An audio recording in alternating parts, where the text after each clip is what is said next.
Welcome to another episode of True Crime with the bad girl, the playa, and the stars. I am Benny Scala, a.k.a. the playa, a.k.a. now Benny the Jet. And with me, as always, is my partner, True Crime. She's a New England professional wrestling Hall of Famer. She's Reverend Archie's mom, and she is the vixen of vinyl. And, of course, I can only be talking about the very bad co-host, the one and only Boston bad girl, Brittany Brown. Brittany, how are you? I'm good, but I'm hot. Thank God for central air. Oh, yeah, absolutely. Absolutely. And even though they're together. God, what a difference. Yeah, absolutely. And here again is the resident genius of true crime and the director of security for Dangerous Dave's Carnival, Tiffany. Tiffany, I heard you have a slight abdominal strain from laughing at Dangerous Dave. You good to go tonight? Yeah, hopefully he doesn't make any more ridiculous comments about. No guarantees there, though. No guarantees. And last but certainly not least, speaking of the devil, is Dangerous Dave. Dave's been busy all week trying to get our subject for tonight to visit his carnival. Dave, how's that going? I am doing fantastic tonight. It's hot, but I'm doing fantastic. We have a great show tonight for everybody. Of course, the Karen Reed. I'm having withdrawals because, I'm so used to, like before, coming home and watching Vinnie Politan for 2 hours and seeing what's going on, and I can't do that no more. But the one thing I will do is I will always tell the truth, the whole truth, and nothing but the truth to help me. Amen. Amen. All right. Well, yeah, it's going to be Karen Reed withdrawal, but we got to pay the bills real quick, and then we'll get on to the case. And before I forget, this show is also being streamed live to radio station WANT. So hang on here 1 second, and we'll get I got to get quicker on the draw here. Here we go. This is Benny Scala, the one and only playa, and welcome to another episode of True Crime with the bad girl, the playa, and the stars. Folks, we're very excited to be announcing our new sponsor, the Free Spirited Company. Free Spirited is a phenomenal old school clothing company that specializes in long and short sleeve t-shirts, hoodies, tank tops, graphic tees, heck, even yoga pants. These t-shirts are, to quote Rocky's manager Mickey Goldmill, a wake of art. Yours truly will be rocking the Free Spirited merch on each and every episode of True Crime with the bad girl, the playa, and the stars. Not only are these shirts eye-catching, but they are very comfortable as well. Like what you see? Please go to shopfreespirited.com and use our special code MP20 to receive a 20% discount on all purchases. Again, that is shopfreespirited.com, and the code is MP20. As the poet laureate of the Monty and the Pharaoh YouTube channel, I will leave you with this. If you like what you see, go buy a tee. Heck, maybe even 2 or 3. When your friends tell you, hey, you look like the bomb, send them over to shopfreespirited.com. Well, all right. So, guys, tonight we once again, and maybe, and sadly, for the final time, cover the second-degree murder case of Karen Reed. Karen Reed was accused of the murder of her then-boyfriend, police officer John O'Keefe, in January 1972. No, I'm sorry, January 2020. Why this just happened, Benny. Yeah, wow. I'm thinking of the movie the Field of Dreams, when he goes outside and he looks at the license plate and it says 1972. In January 2022, her first trial ended in a hung jury, which was also an adult film. I think, Dave, you starred in that movie, didn't you? Well, if they want something that's hung, I guess I was in there.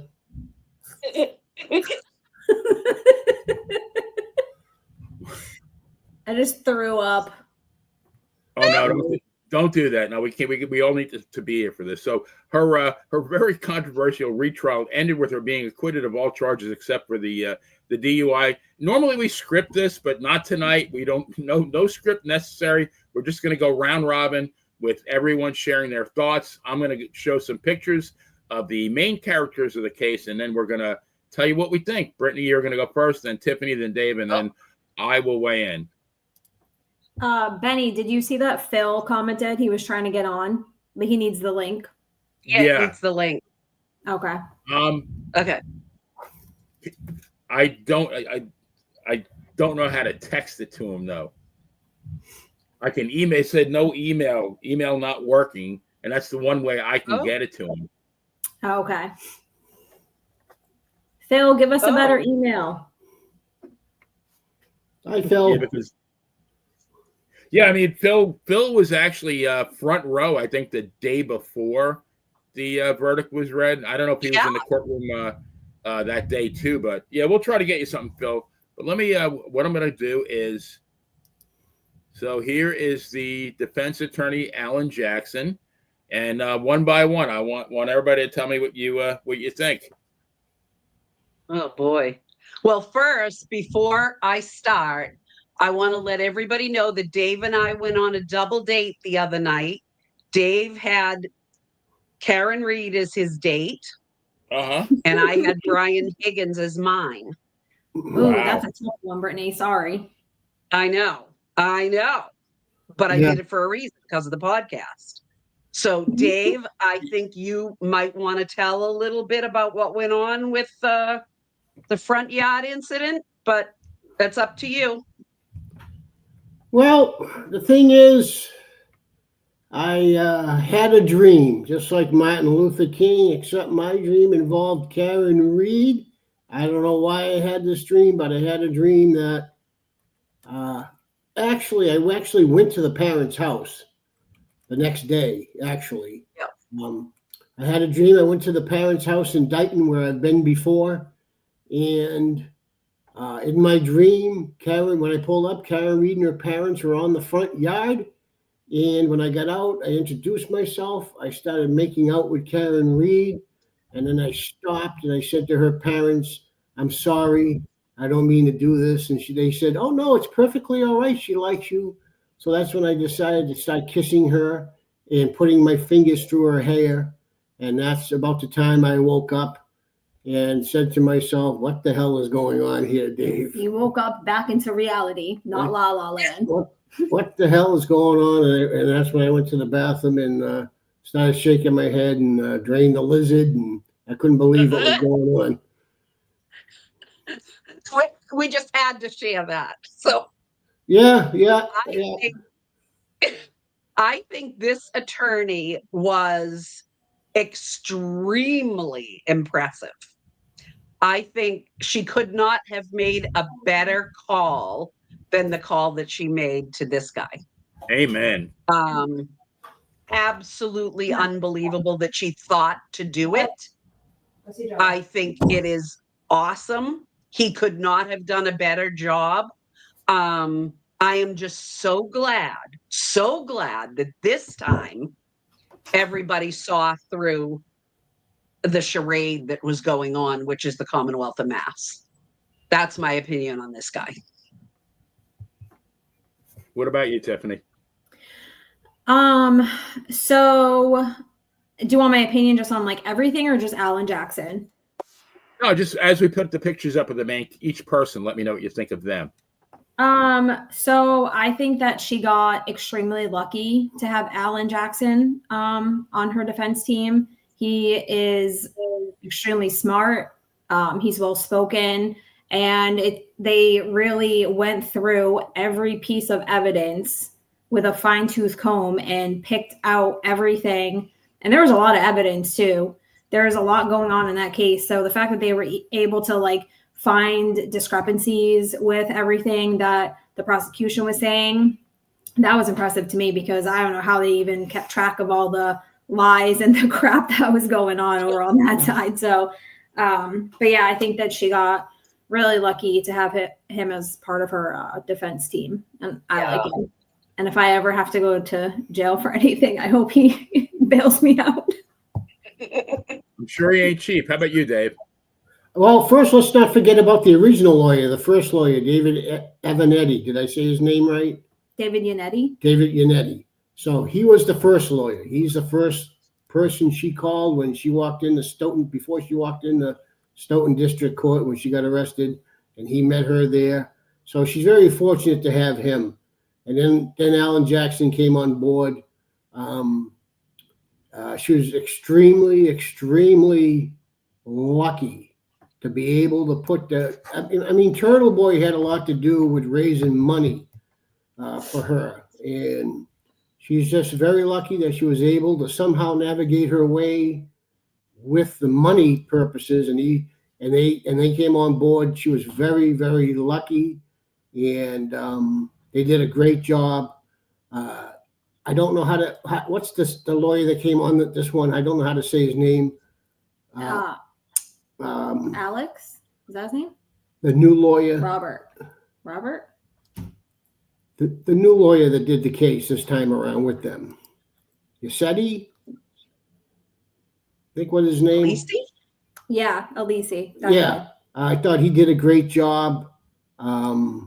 She was just a great team. Great team. Yeah. Yeah.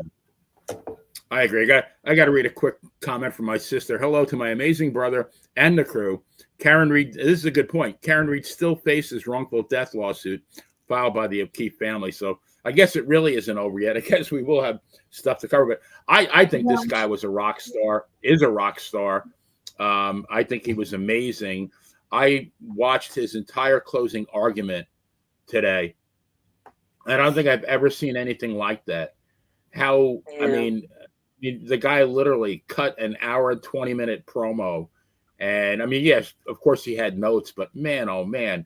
And he just stacked one piece of evidence against the other. I mean, I thought to myself, there's no way that this lady can be found guilty after that closing argument. I don't think the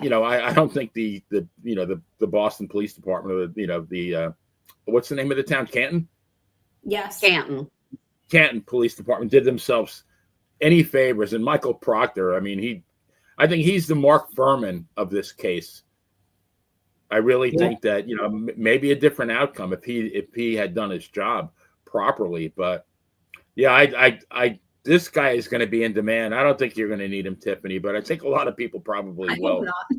Can I say something too? Of course, in order to understand what happened in this trial twice, you've got to go a year before this happened and look at the Canton Police Department and how they handled the Birchmore case. What was her first name, Brittany?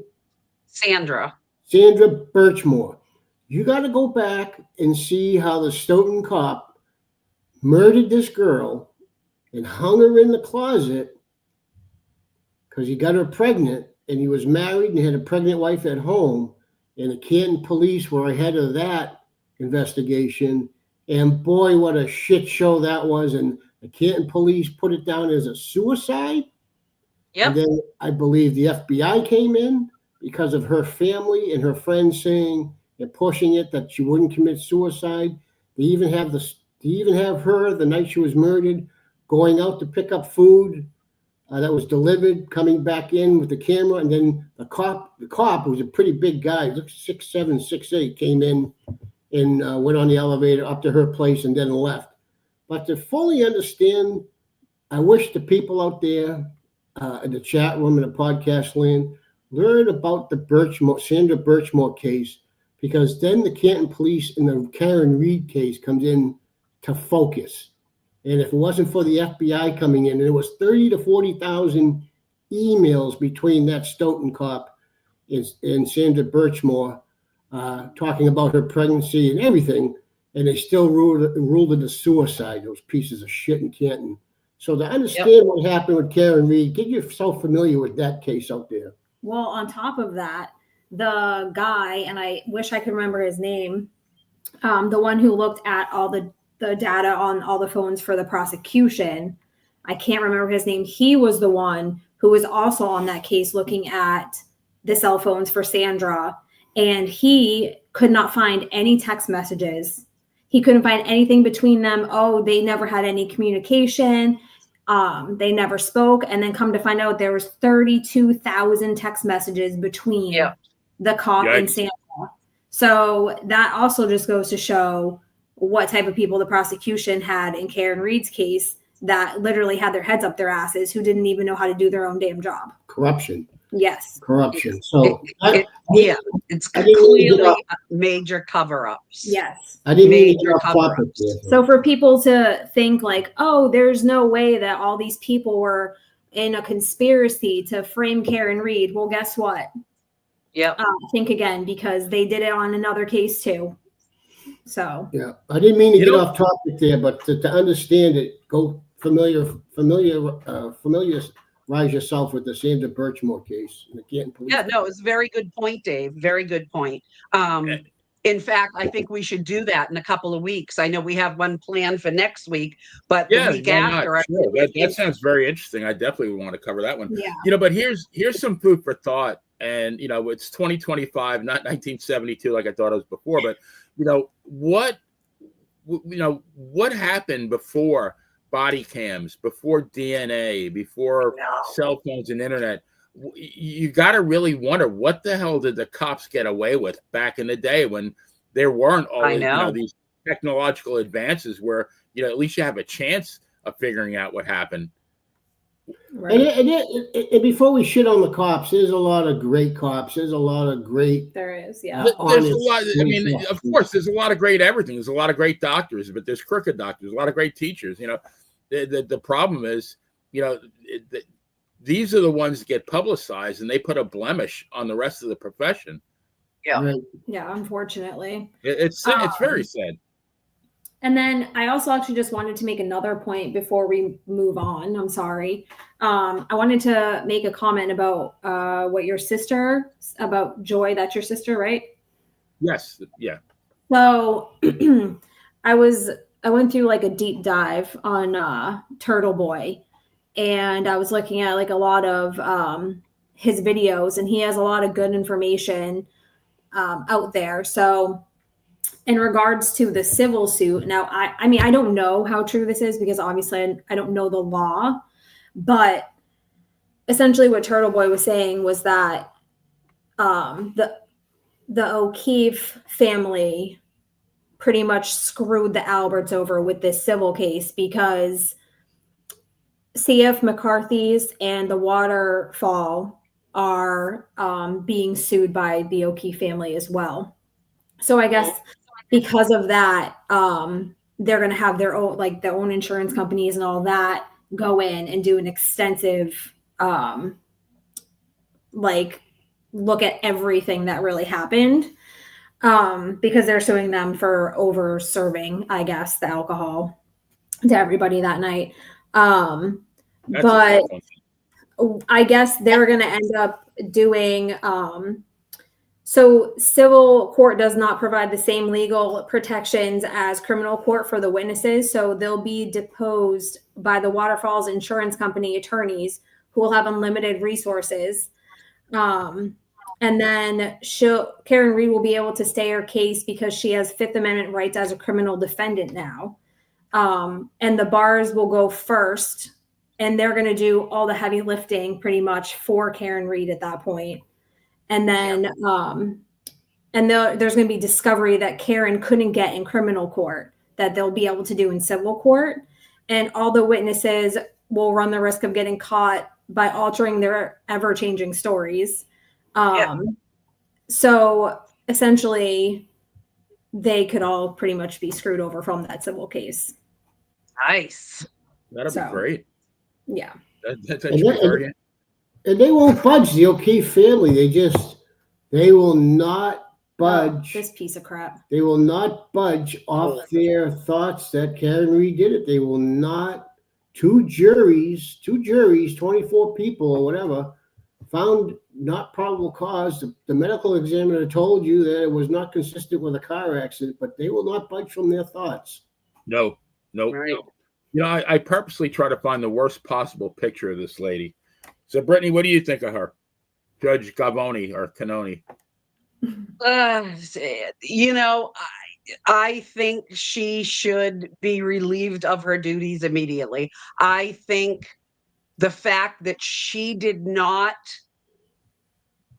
ask to be taken off the first and the second trial is appalling. And I think what went on is even more appalling. And again, I said it when we showed the first picture, but thank God that these jurors saw through this charade and this corruption, because she's right at the head of it. She is. She's horrible, horrible. She didn't want to be there. She huffed and puffed. She was rude multiple hundreds and hundreds of times. I watched, and she was rude and huffing and puffing. She was caught saying things that she shouldn't have been saying. Would they call it a hot mic? I think they called it a few times. Yeah. When she said things. Yeah, she is a piece of you know what, and she should be disbarred and removed from the bench. I agree with Brittany on that one. She, not only that, she really like tried to keep the defense from being able to show certain evidence and stuff. And it wasn't like it was, you know, ridiculous for them to want this evidence to be shown. Like it was part of Karen Reed's case. Like it had to be shown to show the whole story of what actually happened. And she just tried her hardest to keep all of that evidence away from the jury. And yeah, she just, you know, the rolling of the eyes, the leaning back in the chair and the huffing, and like, she just is extremely unprofessional. And then the whole thing with the jury at the end, all the questions they were having when they were deliberating, and they were asking, you know, if they get hung on one, I forget which one it was on, but if they're hung on one, is it hung on all of them? Like, how does that work? And she was like, I'm not going to answer that. That's a theoretical question. It's like, no, that's actually reality. Like, that's what's happening right now. Like, they need to know that information because these people don't know the law. Yes, they're part of a jury, but they don't know what they can do with it. Like, so the fact that she wouldn't even answer basic, simple questions is absolutely ridiculous. And she should be. You're the damn judge. That's what you're there for. Right. Yep. She should be ashamed of herself. She should. Dave, did she get a pass to the carnival, Dave? I'll tell you what, she's got beautiful hair like Brittany there. But I had to throw that in there. That's where the similarities end. She comes to the carnival. She comes to the carnival. Her ass is going to be red when she leaves from her spanking that she deserves. But keep that camera on, Tiffany. Don't turn it off. She should absolutely out of view this time.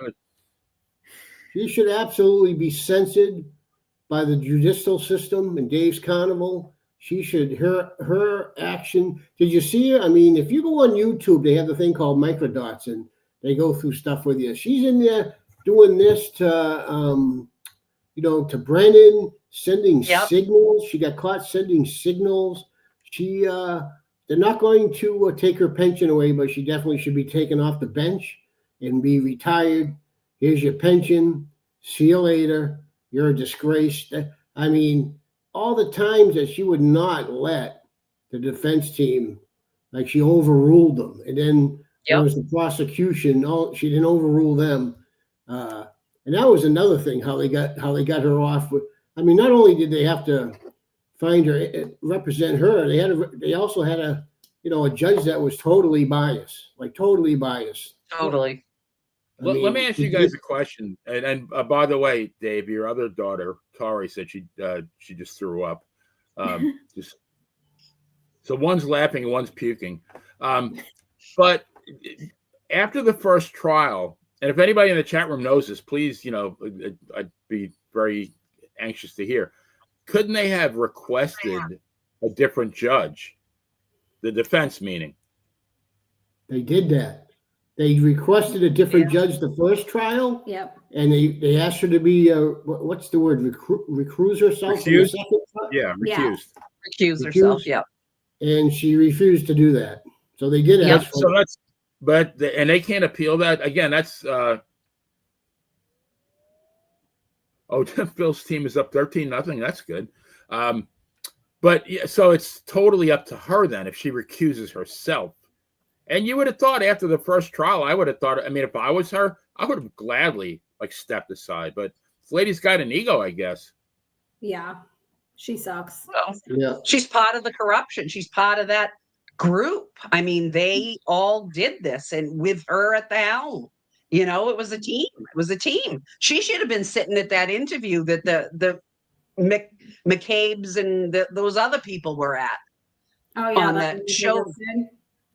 Yeah, she should have been right in there with them. They should also be ashamed of themselves. Those. So wait, Dave, for the record, what would happen to her if she shows up at the carnival? What does she get? Well, see that black robe, she ain't gonna be wearing that. And Okay.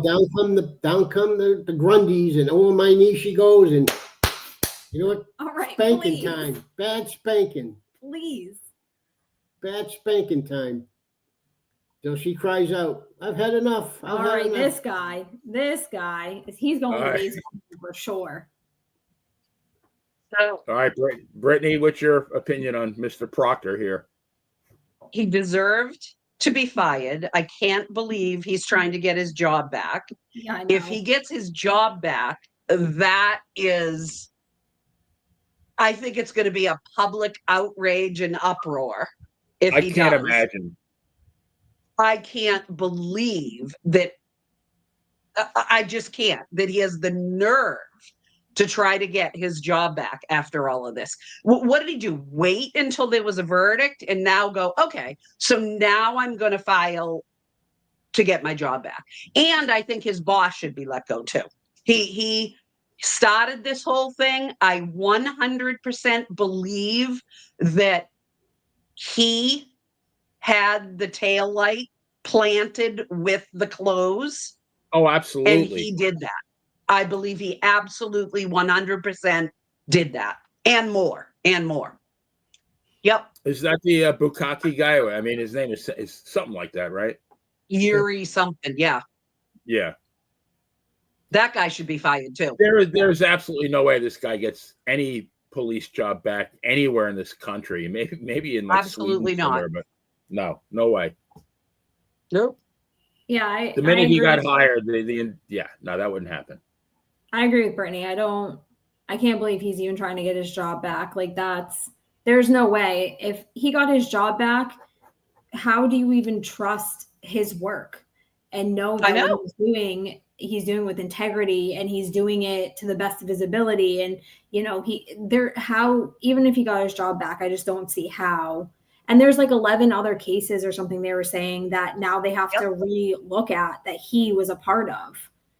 So it's just even more work. And, then there's these poor people that are in jail who they shouldn't be there because of. Yeah, they should relook at his cases. Yeah. So I don't know, he's a piece of crap. And then his wife is just delusional with her. Oh yeah, he's such a great guy. You guys don't know him like I do. Like, yeah, okay. Maybe he's a great guy to you, but he just tried to frame somebody and get them put in jail. So, yeah. Yep. Well, I mean, go ahead, Dave.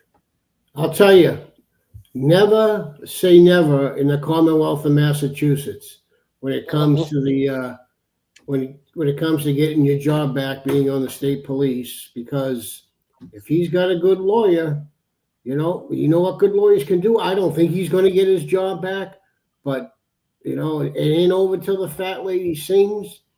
And all you need is a good pension lawyer who specializes in this stuff.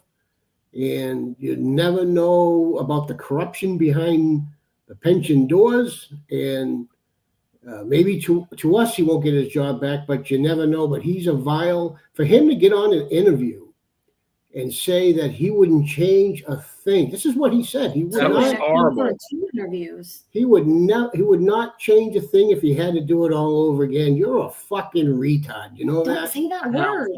Sorry. He has mental problems. He's not smart, is what David meant to say. He's a friggin' retard. I think we knew what David meant to say, but I mean, how do you walk this one back? It's one thing making a mistake on your job or being incompetent. You can't walk back what he said. There's no way. No.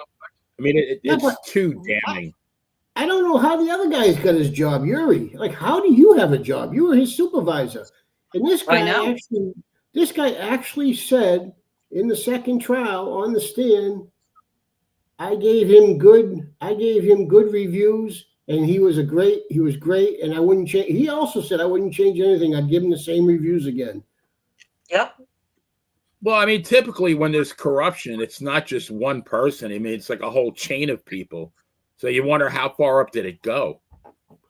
Well, exactly. Because he has to have people above him that are allowing him to be corrupted, because he alone can't just like do things. Like you need people higher up who are willing to be corrupted with you. So, well, I mean, there had to be a precedent, because like what he texted his boss about Karen, and I mean, he had to feel comfortable texting that already. You know what I mean? Exactly. So there had to be a precedent, you know, already. That kind of relationship had to be established already, that he knew that he wouldn't get in trouble if he sent a text like that. And what did Yuri do? Send a thumbs up, right? He did. Yeah, not you know, that's very unprofessional. That, you know, you shouldn't say that. Just thumbs up. Yeah, you're right. What Dave said is right. You know, and that's a good point, though. That's a good point you just pointed out, player. That this isn't the first time they were comfortable enough to do it, which means they've done it probably many, many other times in other cases. Yeah, your other daughter, I think, you know, after she got done throwing up, she posted that, you know, there's probably other people that are in jail because of this guy. Yeah. Yeah. Yeah. And like Tiffany said, they did mention that there are 11 other cases that they feel that they're going to have to open up now because he touched them. Yep. And you know what's going to be interesting? Phil said that Yuri came to court to intimidate the jurors. Days after testifying, he was removed from the courtrooom and hauled away. Interesting. Right. I see. But now this guy was so toxic that he wasn't called to testify for the second trial. I mean, how bad is that? Yeah. When you're a lead investigator? Yeah. Right. I mean, Jackson had a feel. I think he could have just made his closing argument on that alone, and he could have rested after about 10 minutes. And I think he still would have, you know, she still would have been acquitted. Probably. Yeah. Yep. And what's interesting too is I'm getting to get back to Auntie Bev. I wonder if she's going to get the Sandra Birchmore case when that's also in Norfolk County. Well, I hope not. God. Because they won't see justice if she's a part of it. She could get that case. Oh my God. Watch, she'll be like the next Judge Judy on TV. God forbid. Yep. That would be horrible. Horrible. All right, who we got next? All right. This guy. Brittany's boyfriend. Brittany's date. He only wanted a drink. It was just a drink. Okay. Just one. Just one? Yes. Now, I do believe that he did this. Yes. And I don't understand how one person could have so much power over so many other people that everybody's lives are now in total upheaval. Themselves, their marriages, their children, their jobs, their neighborhoods, everything. I don't get it. So I don't think he did it alone. I think so Brian Higgins and the other Brian and Albert, right? I think 3 of them did it. 3 of them killed John O'Keefe. That is my opinion. And he's one of them. Who would the other Albert maybe? So Brian Albert, yeah, Brian Higgins, Albert. And Brian Albert, Brian Higgins, and is it Matt McCabe? Oh, you think he had something to do with it? Yep. Ooh. Interesting. Yep. And I think the son too. Colin, is it? Colin McCabe? Colin? I think it's Colin. We could keep him Colin. Yeah, Colin. Let's call him Colin. Try an asshole. Let's call him Colin. Colin. I like Colin better. Tiffany, what do you think? You think he did it? Yeah. I think that he did it, obviously, and I agree with Brittany. Like, I don't think that he didn't do it alone. I think that there were other people involved. Obviously, I think that Brian Albert had something to do with it. And then I do think the sons possibly had something to do with it, just because Colin, he was kind of a punk. He was a punk. Like, there's videos of him fighting. Yes. He was just a punk. Like, he thought he was cool. He wanted to be just like, who was it?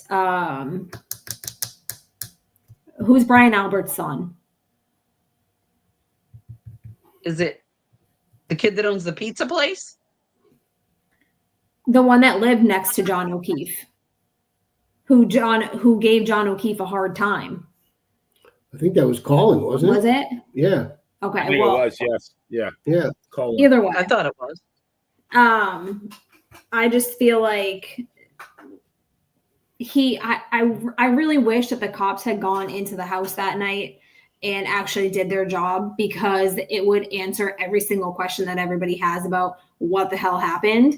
And I just wish they had gone in there to see what went on. But I definitely think that there was definitely some type of boxing altercation. I don't understand. And I'm not blaming John O'Keefe, obviously, but I just don't understand what he was thinking and why he would want to go to that house. I know. Why? And I think that all of this could have been avoided if every single one of these people acted like they were adults, because they were all acting like they were 21 years old that night, hopping around bar to bar, getting shit-faced. These are cops driving shit-faced, okay? Breaking the law. They should get a DUI. Not Karen Reed, they should too, because they were all doing it. And because they wanted to act like dumbasses, this man lost his life, and nobody, unfortunately, Karen Reed too, she shouldn't have been drinking the way, because if she was sober, she would know exactly what happened. Like, no, I didn't do this. No, I didn't do that. Like, she wouldn't have been making stupid comments if she made them. But I just feel like they were drunk. They beat him up. I think that they were going to possibly, and I know this is one of the theories, that they were going to possibly blame the plow driver, Lucky, and say that he was hit, and that's why they put him on the lawn. Because why else would you beat the shit out of somebody in your house, kill him, and then put him on your own lawn? Probably because they were going to try to frame him and say, and then unfortunately the Karen Reed thing came along, and they were like, well, this is perfect. Like, we can just blame her. But I think that Brian Higgins, I think he was the main person. I think he started it, and then other people just got involved. Yep. Dave, what say you? Well, you know what?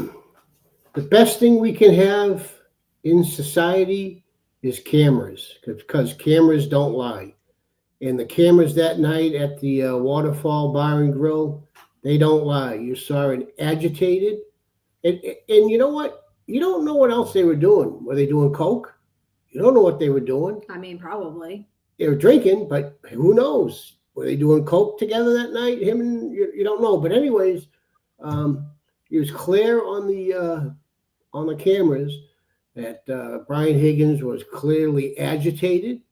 He was pissed off, and it even shows him texting, because his phone lights up when he sends the text. You can see the phone light up in front of his face when he sends the text to Karen. And he was pissed. He was agitated. He's play fighting in the bar. He's telling him, signaling him, let's go, John, let's go to the house, let's go, and texted him, are you on your way here? And they weren't really good friends. I think he beat the shit out of him. I think Brian Albert's involved in it. I think those are the two main culprits. I don't think they meant to beat him the way they beat him, but when you drink that vodka, that's like drinking moonshine. I don't know about anybody else, but I've drinking vodka and in my younger days, and I've woken up not knowing what the hell I did. I look up, first thing I do is look out and see if my car's still there. You know, you drink that vodka, that's like drinking moonshine, and Brian Higgins probably just in a fit of rage just didn't stop beating him, and he fell down and hit his head and cracked his skull open, but he definitely did not get hit by a car, that's for sure. No, Yeah, like my friend said, Gary Apollo's a former Hall of Famer wrestler, and he wasn't following this case the first trial. He's a cop, he's a retired cop, and he used to tell me, Dave, what did the medical examiner say, right? Brittany, at our reunion lunches, what did the most important person he would say to me in a case like this, when I was a cop, him, is the medical examiner. He goes, I don't care what anybody else said. What did the medical examiner say? And the medical examiner said that he died from blunt force trauma to his head and hypothermia, not consistent with a motor vehicle accident. That's why she would not put that down on a certificate, death certificate. Yeah, it's just so obvious. I'm with all you guys. I do think he did it. I mean, do I think he did it intentionally? No. I mean, I do think he intended to beat the crap out of O'Keefe. And I really think if O'Keefe had better judgment, you got this guy texting your girlfriend who's, and you're a few feet away from him. And didn't he point, he kept pointing at O'Keefe in the bar at the waterfall? Yeah. I mean, he's obviously trying to I think he was trying to get him to go outside. And then Jen McCabe was getting in the middle, talking to John, trying to distract him from Brian Higgins, trying to bring him outside. Right. And he was the one that invited O'Keefe to the house, right? No, I think it was Jen who invited them to the house. Oh, okay. I thought he did not text. I think he may have sent a text, but I do know that there was a text from Jen. I believe she was the one, that told him, that invited him over to the house. Yeah, Dave nailed it though. I mean, whatever they were drinking, Karen reached and said, "Look, let's go home now." What time? It was already like 2 a.m, whatever the hell time it was. Yeah, I mean, we've all been drinking. I just want to make it home in one piece. Cooler heads should have prevailed. What good? Even then, what good could have come from going there? You go into a home where you're not really welcome. It's very hostile. They're hostile towards you at the bar. The guy has the hots for your girlfriend. What do you think is going to happen? And what happened to the dog? I mean, the dog was gone the next day, Chloe. I don't think it was the next day. I think it was in May or something. They ended up getting rid of her. I could be wrong, but I'm pretty sure. But they got rid of her soon after, I guess. But I mean, that was their family dog. Why would you get rid of your family dog? And then they sold their house. They lived in that house for friggin' 40, 50 years.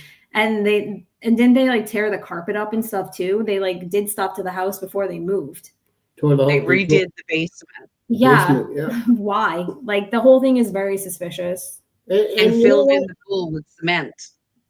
Oh yeah. And you know what? And Dave's Carnival is going to put this out there very bluntly. Karen Reed is a douchebag. She's not innocent in all this. Because look what she's fooling around on her boyfriend behind his back with this guy for weeks leading up to it. She wasn't fooling around with She him. went over to John O'Keefe's house and she gave him a big kiss in the garage when they were leaving the football game. She's texting him all these text messages. She's a douchebag. She's not innocent in all this. And then she's drinking. She should have known she knew what the situation was. She was the driver. She should have just drove home to John O'Keefe's house. She's the driver. She's in control. She should have just went home and that would have been it. But she's a douchebag too. Well, even though I put my fingers through her here, but she's still a douchebag. Well, like I had said before, if people weren't drinking and acting like they were 21 years old, these are grown-ass adults who have children, who have homes, who are cops.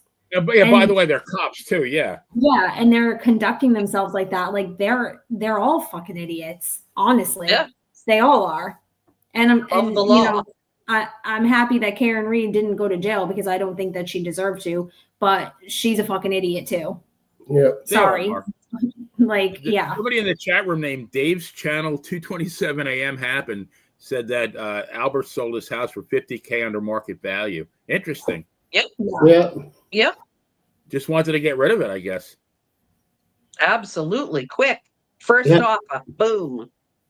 Yeah, they got out of there quick. I think he's in Maine, and they should be ashamed. That idiot. They give an interview out.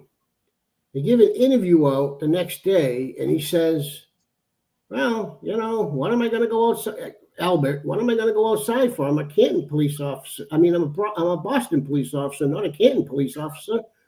And I didn't know what he says. That was his excuse. That was his excuse that he gave. The lamest excuse, the dumbest excuse. Like, you shouldn't have even said that because you sound even more dumb than you did prior to all of that. Like, what are you talking about? John O'Keefe was a Boston police officer with you. So regardless if you're a Canton police officer or not, like, first of all, I'm not even a police officer. I'm going the hell outside to be like, what the fuck's going on in my lawn? Like, yeah, your coworkers lying dead on the front lawn. What the fuck? Right. And then he says in the interview, he says, "Well, Jen came running up into our bedroom and said, John's outside. John's dead on the lawn." And he says, "John, why would he be dead on my front lawn? What's he doing? What's he doing here in my house?" Something in that idea. Well, fuckface. You know why he's at your house? Because you invited him the night before to a party there. That's why he's at your house, you dumb. Oh, that just irritates me. That just shows you that he's involved. It just shows you. I know. Yeah, that was pretty bad, Benny. I guess you didn't see that show the next night.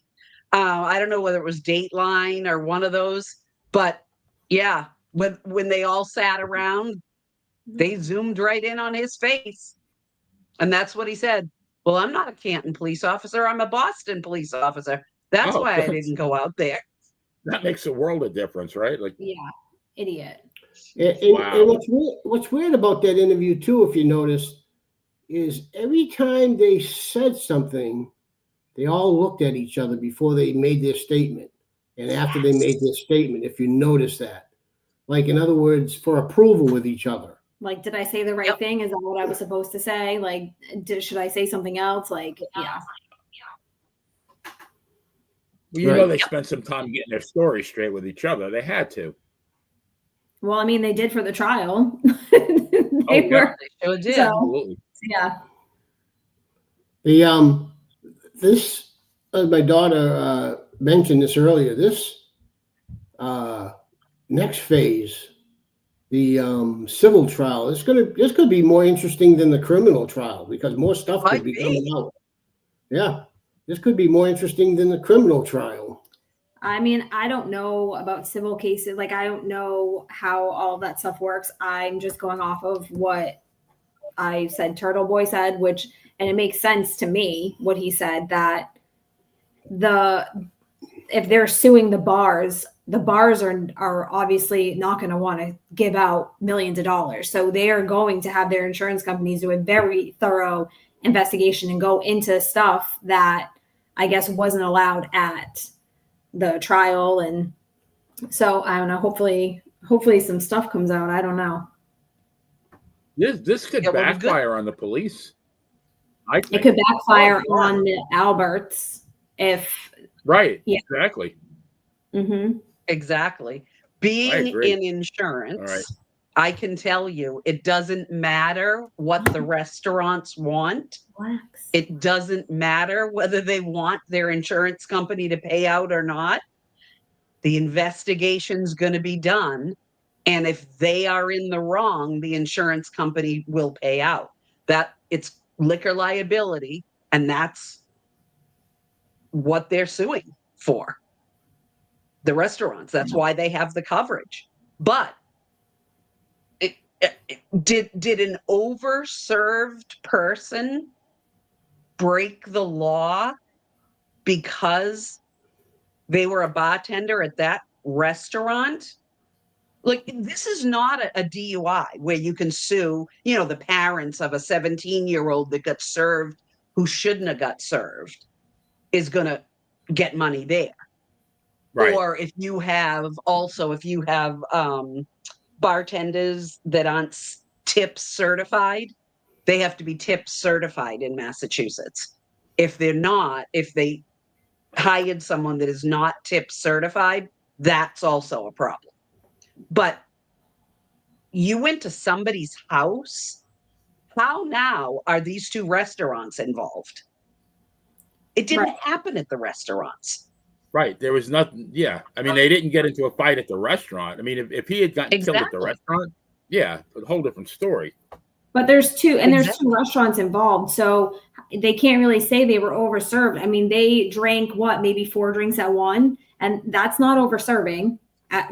To a bartender, having 4 mixed drinks, that is not overserving at all. No, and then if they're not acting like they are out of control, shit-faced, which they didn't seem to be on the videos at all. If they're not acting a certain way, they're going to serve them more drinks. That's how it works. And then if they went to the waterfall and then had 4 drinks there, that's 8 drinks, but it wasn't from one bar. It was from 2. So you can't blame the bar or bars for them drinking excessively.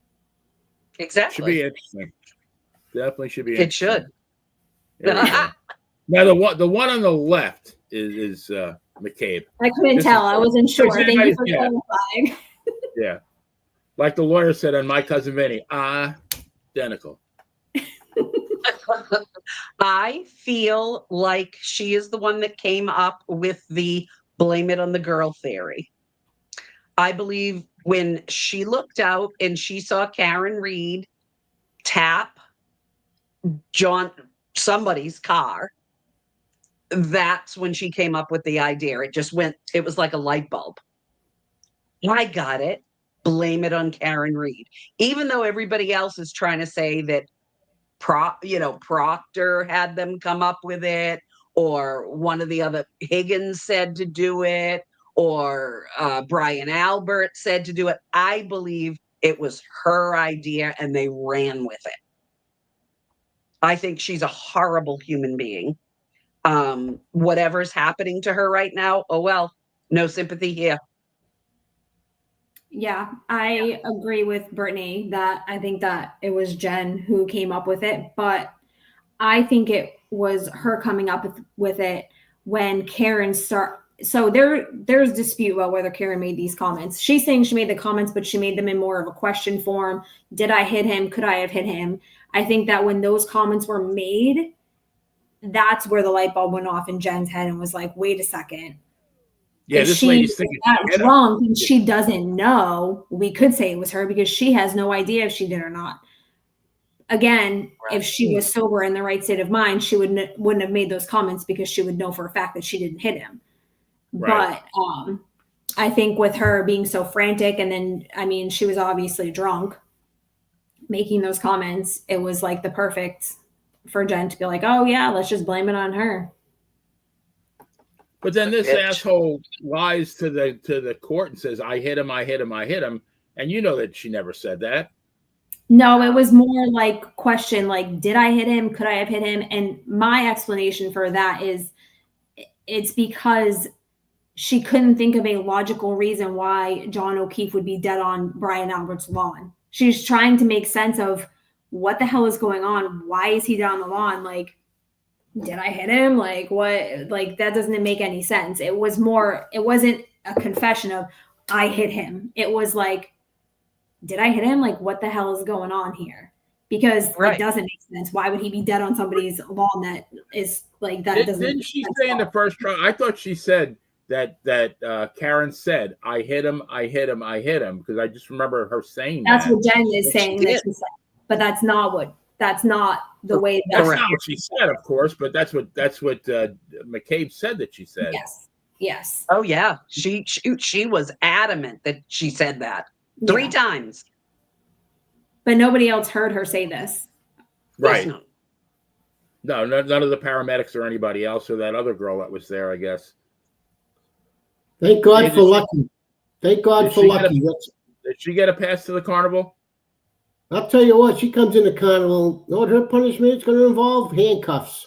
You have to bag her face, though. It's going to involve handcuffs and horses.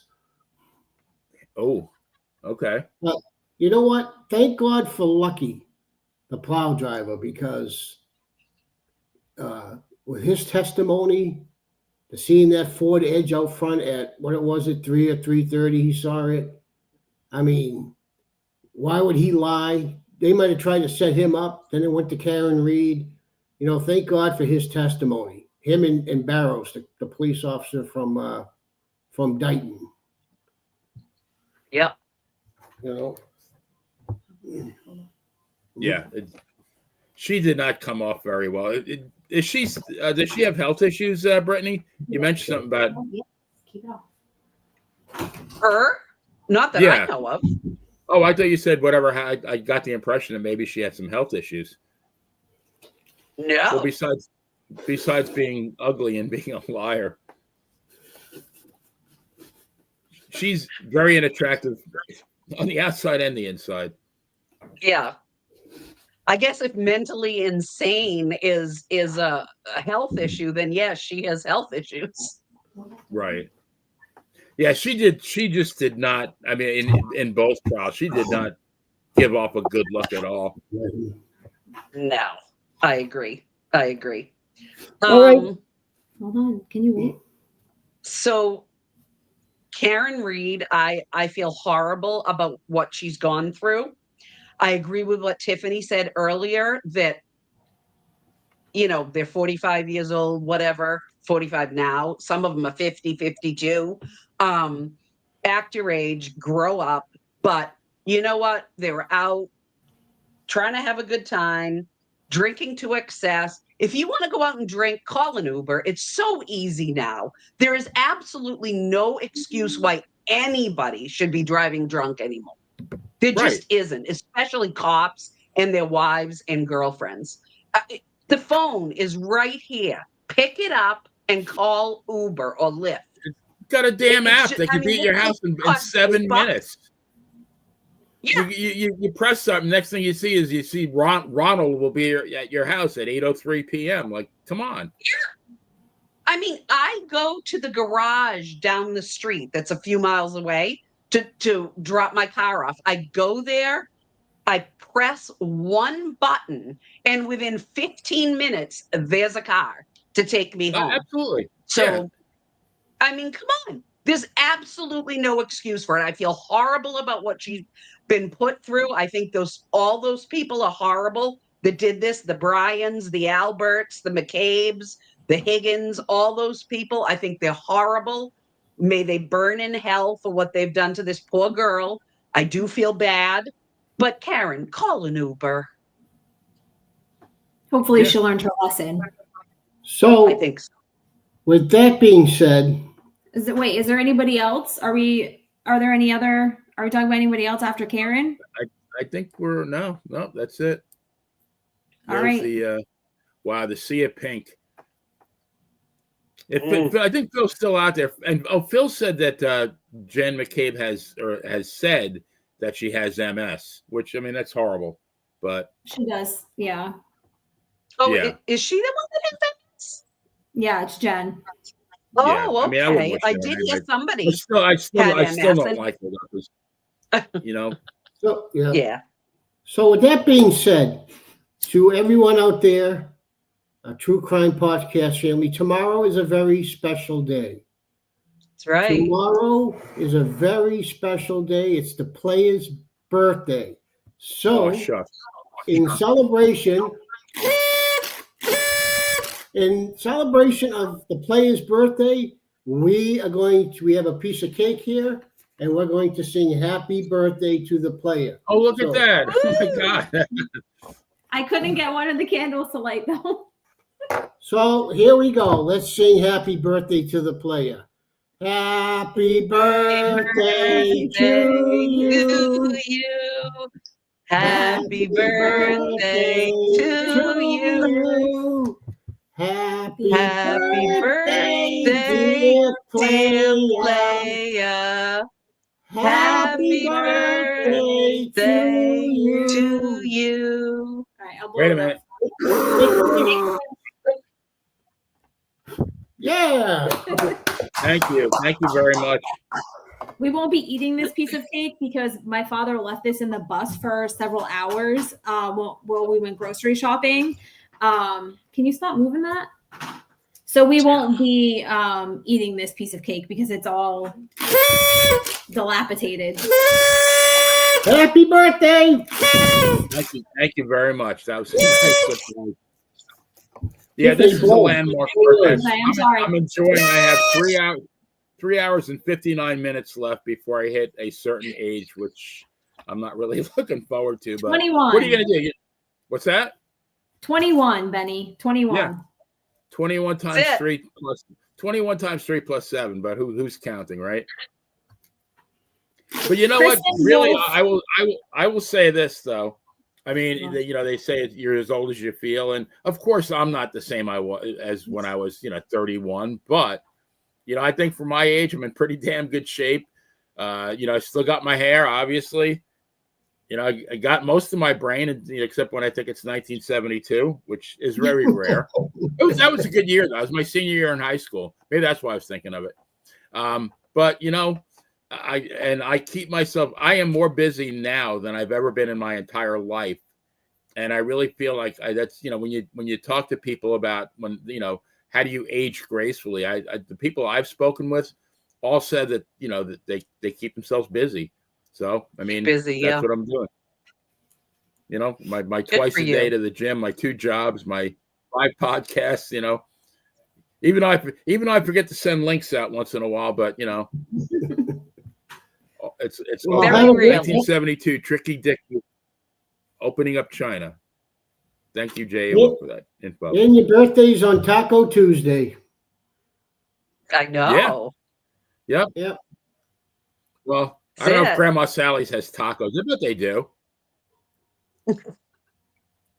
Maybe they conjured up something really good for me tomorrow. We'll see. I'll send you a picture of whatever I wind up eating. Yes. But I mean, I guess we can cover this again. If she does have a civil trial, maybe I wouldn't mind covering that. I think that would be very interesting. I think it's going to be very interesting. I'm interested to see if, which I don't know if it'll happen, if the feds come in and try to get anybody like Brian Higgins and stuff. I so hope so. I hope so too. I don't think that's going to happen. Yeah. I don't think that's going to happen because the family is so bent on that Karen Reed did it, so they're not going to push for anything else. If the family didn't think she did it and they push for it, it could be, but they're not going to open it up. Don't you think everybody else is going to push for it? Everybody in Massachusetts and beyond is outraged at these people that they did this. Well, it's up to the FBI. They've already closed the case. They've already did an investigation. Yeah, Massachusetts won't prosecute them. They said that, so it's up to the feds now if they bring them in. Bring them in. Yeah, I don't know though. And I just don't think it's a priority because the family is not pushing for it. The family thinks Karen Reed did it, so terrible. Yeah, some of after everything they heard though, how could they think that? I mean, I know. Well, because their recollection of things that happened seem a little off. So during one of the interviews, I don't know who it was. It was the girl. She was a little chubbier and she had like longer blonde hair. She was talking about when like the night that it happened and Karen being in the hospital. So Karen was in the hospital because her father called and said that she was claiming that she wanted to kill herself. So that was why she was there. So she was already on a psychiatric hold and they were already watching her. And the girl said that when Karen found out that John had passed away, she lost it. She was going crazy. So then they put her on a psychiatric hold. And it's like, no. She was already there for that. Like, what are you talking about? So I just feel like there's a lot of mixed up information with these people. that they can't. And then she was saying, so Karen has always said that when she went back to John's house, that the mother, and it seemed they were very like, they were kind of at a distance. Like it seemed like they were trying to blame her for something already. That's why she left. These people are saying she was so rude. She just left. She didn't even want to talk to the children. It's like, I would leave too if I had people that I thought were accusing me of murder that I didn't like. Of course you're going to leave. And the way that they're just like thinking about things, I think it's just really, they need to reevaluate their thought process. That's what I think. I agree. Very good point. And especially, she had a very good, from what I hear, a very good relationship with the children. So they're treating her like that in front of those kids. Right. At all. But now, like right now, everybody just found out that he died. Right. And she was really upset too. Karen was, because one of the children, I think they were out at a friend's house or something. And then they came home. And she was asking like, where is he? Like, and trying to like, and she didn't even get the opportunity to speak to them because the way that the family was acting towards her, like very like standoffish. And again, if I had somebody treating me like that, I would leave the house too. So for them to act like she was in the wrong for leaving, well, maybe you shouldn't treat people a certain way if you don't even know what happened. This is only hours after too. Right. My question to the O'Keefe family would be, how do you explain all those cops and a leaf blower there that morning, and they didn't find one piece of taillight, and then everybody leaves, and it's no longer a crime scene. You come back 12 hours later, and all of a sudden you find taillight pieces. I like them to understand with some common sense. Explain it to me. How do you like not question that? Right. Or the red solo cups. There's just so many question marks. Like was it Higgins and somebody else were alone in the Sally port for so much time, and I guess the cameras mysteriously turned off, and somehow there were pieces of the taillight in his hoodie, right? Although there was zero blood or DNA of his on any of the glass shards. That the injuries in his arm were obviously caused by an animal. There's no way that a taillight would have caused that. It all stinks. I mean, I guess what I'm trying to say is, I mean, the family had to be watching the trial too. Don't they have a brain? I mean, come on. They have to. I would not be, hell bent on just, the fact that she was charged. That to keep going after her, it's obvious she didn't do it. Go after the real person. I agree. Two juries. I agree. Well, it's also, there's just so much evidence, but one of the things that sticks out is when the prosecution was holding up John O'Keefe's sweater and saying, look at these holes, and trying to make it seem like he got them from Karen hitting him. And then the defense is like, wait, hold on a second. Your criminologist or whatever they're called is the one who cut holes in that sweater to like take for evidence. And they're like, oh yeah, my bad. Like, no. So if you didn't get caught, if the defense didn't catch you in that lie, you would have run with that, and you would have made people think that Karen Reed hit him, and that's why that sweater was like that. Like, that's disgusting. Yep. And then I really think that the judge didn't even say anything. She wasn't even like, what the hell are you people doing? Like, why are you like, this is clearly a huge lie. Like, what is going on here? Nothing. She just was like, yeah. She was annoyed the whole trial. The whole 2 trials, she was annoyed. Yeah. Yeah. Like she had a better place to be. Maybe she did. Yep. Maybe she was going to Dave's Carnival. She couldn't. She needed to get out of the carnival, right? Take her on the Ferris wheel and throw her off the top after a spanking. Well, I just hope to God that she is not the judge of the civil case. Yep. I hope she's not the judge in the Sandra Birchmore case. I hope she's never a judge again. Yeah, she should not be a judge in any high-profile case, in my opinion. No. She should be removed from the bench. And you guys, one of you said she should get her pension. I disagree. I don't think she should get a gosh darn dime. She should go to jail for what she's done. Yeah. Yep. Yeah, I She mean, should be her sent. behavior was really.